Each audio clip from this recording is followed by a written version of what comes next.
Hey, listen, several journalists are in Chicago for the DNC, including The Daily Show's all-star news team. Yeah, so joining us to discuss their on-the-ground election coverage, Indecision 2024, we are joined by The Daily Show's Josh Johnson and Grace Kuhlenschmidt. Good morning. Thanks for being with us, guys.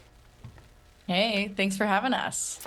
Okay, so you guys are obviously, you're in Chicago. You're there for the DNC. I'm curious how many pieces, bits you guys had planned ahead of time, and how did the switch from Joe Biden to Kamala Harris affect any of that, or if it did? Josh, we can start with you. I think that for the most part, even though the switch was abrupt, it happened with enough time for us to really prepare and everything. But a lot of what we're going to be doing is responding to things that happen the day of and the night of and everything. So some of what we have coming up for the show is stuff that we are going to get here, and it'll just be things that we find from being on the street and talking to people who've come to visit. Interesting. So I would imagine these conventions, because obviously there's work that needs to be done. They have to nominate the candidates, but there's people that are coming who are here for the party. So in that, it's like the cement mixers convention they have in Las Vegas or something. But this seems like a particularly weird group of people, political people, be it the DNC or RNC. Grace, I'm curious, is it as weird as I feel like it might be with the people attending? I mean, we'll see. I think it could be. I think you have to be a really specific person to spend money to fly in for for any convention. Yeah. So I'm excited to talk with people and see why they're here. Are they undecided? Are they just so jazzed about Harris Walls? We'll see. I'm curious, when it comes to writing, you guys are maybe coming up with bits. At any point, who says, like, you've gone too far, we've gone too far, or is it kind of disguise the limit when it comes to this particular convention? I mean, it's my first one, so I'm just going to assume that the sky is the limit. I don't really have any sort of hardline things that I'm not going to talk about or ask anyone about or anything. I think that we're using the ideas that we have here as a springboard for what people at home might be wondering. Sure. So I think it's important to check in about anything that comes up.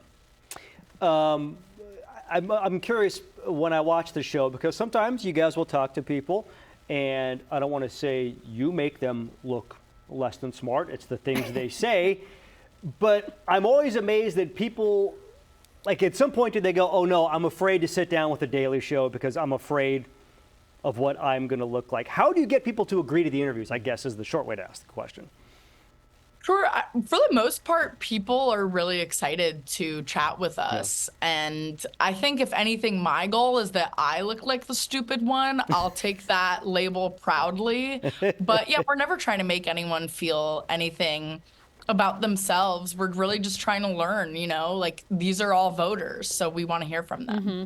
Josh, you said this is your first one. What are you most looking forward to? I guess just getting a sense of what it's like to be at a convention with what I'm assuming is going to be a lot of energy, like before the whole switch. I think that there was this feeling of the entire election being like a foregone conclusion and everything, but there's so much excitement around Harris Walls, and there's so much excitement about what could be talked about at the convention and the direction that the Democratic Party is going to move. And so I think it'll be really cool just to see people who are happy. And Kamala Harris obviously is going to be in the spotlight here. So her aside, who would you most like to land an interview with this week while you're there? I'm pretty excited about Tim Walz. I think he's really interesting. I think his politics are pretty cool and grounded. So getting to interview him would be my dream for the week. Josh? Yeah, if I can chill with Biden, if I can just, we can sit back, have some ice cream, knock a couple of rocky roads back like boys, that would be fire. Knock them back. Couple of rocky roads. By the way, they sent out clips, prepare for these interviews, and I saw the one that you did, Josh, where you said that, Walz was older than Harris, and the host says, no, they're the same age. I had the exact same reaction when I found out they were the same age. Yeah. It's like you can't tell if like Kamala's just aging amazing, or Yeah. Walz is just a little weathered. Yeah. Sadly, I feel like I'm on the Tim Walz aging track. By the way, our traffic anchor Sade just said they are the same age when I said Yeah. it, so everybody's shocked. I mean, by Kamala that. also Yeah. has melanin working with her, so True. there's that piece. True.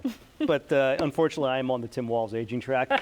Josh and Grace, thank you so much. We are looking forward to seeing your reports this week and hopefully get to knock back some rocky roads with the president. We heard it here first on Good Yeah. Day Sacramento. All right, thank you to the both of you. Thank you, guys. They're great. Love it. That job seems like it would be extremely fun, but also incredibly stressful Oh, yeah. because like we have to go out and do reports, Right. but they don't have to be funny. Right. Like, Yeah. so it's like not only you have to go do this, but you have to be funny as well. Yeah, Yeah. yeah. That's it. Understandably so. All Yeah. right. I'm time a to- fan of Josh, though. I follow him on TikTok, do so I you? was just Yeah. like, oh my gosh, it's Oh, you should have jumped in. my mic was off. Oh, okay. Yeah. Next time.